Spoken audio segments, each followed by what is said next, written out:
ಕೂಲಿ ಮಾಡ್ತಿದ್ರು ಸರಿ, ಕಷ್ಟಪಟ್ಟು ದುಡಿದು ಸಂಪಾದನೆ ಮಾಡ್ತೀವಿ ಅನ್ನೋ ಅಂತಹ ಛಲ ಇರೋ ಅಂಥವ್ರಿಗೆ ನಿಮ್ಮ ಮಗಳನ್ನು ಸೊಸೆ ಮಾಡಿ ಕಳಿಸಿ, ತಪ್ಪೇನಿಲ್ಲ.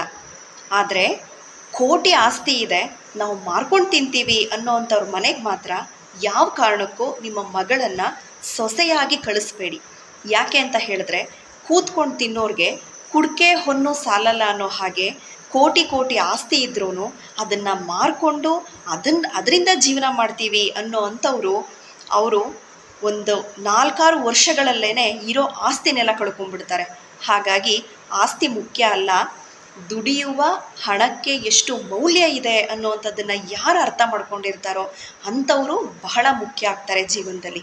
ಹಾಗಾಗಿ ಮಾರ್ಕೊಂಡು ಜೀವನ ಮಾಡೋ ಅಂಥವ್ರಿಗೆ ಯಾವತ್ತೂ ನಿಮ್ಮ ಮಗಳನ್ನು ಸೊಸೆಯಾಗಿ ಕಳಿಸ್ಬೇಡಿ. ಯಾವುದೇ ಹೆಣ್ಣು ಮಗಳಾದ್ರೂ ಚೆನ್ನಾಗಿ ಕಷ್ಟಪಟ್ಟು ಯಾರು ದುಡಿತಾ ಇರ್ತಾರೋ, ದುಡಿದು ಸಂಪಾದನೆ ಮಾಡ್ತಿರ್ತಾರೋ, ಆ ಹಣದ ಮೌಲ್ಯವನ್ನು ಅರ್ಥ ಮಾಡ್ಕೊಂಡಿರ್ತಾರೋ ಅಂಥವರಿಗೆ ಜೀವನ ಸಂಗಾತಿಯಾಗಿ ಯಾವುದೇ ಕಾರಣಕ್ಕೂ ಸಹ ಅವ್ರ ಹತ್ರ ಇರುವಂತಹ ಹಣವನ್ನಾಗಲಿ ಆಸ್ತಿಯನ್ನಾಗಲಿ ನೋಡ್ಕೊಂಡು ಹೋಗಬೇಡಿ. ಯಾಕೆ ಅಂತ ಹೇಳಿದ್ರೆ, ಆ ಹಣ ಆಸ್ತಿಯ ಮೇಲೇ ಅವರು ಆಧಾರವಾಗಿದ್ದುಕೊಂಡು ಜೀವನ ಮಾಡ್ತಿರ್ತಾರೋ ಹೊರತು ಅವ್ರಿಗೆ ದುಡಿಮೆಯ ಬೆಲೆ ಏನು ಅನ್ನೋದೇ ಅರ್ಥ ಆಗಿರೋಲ್ಲ.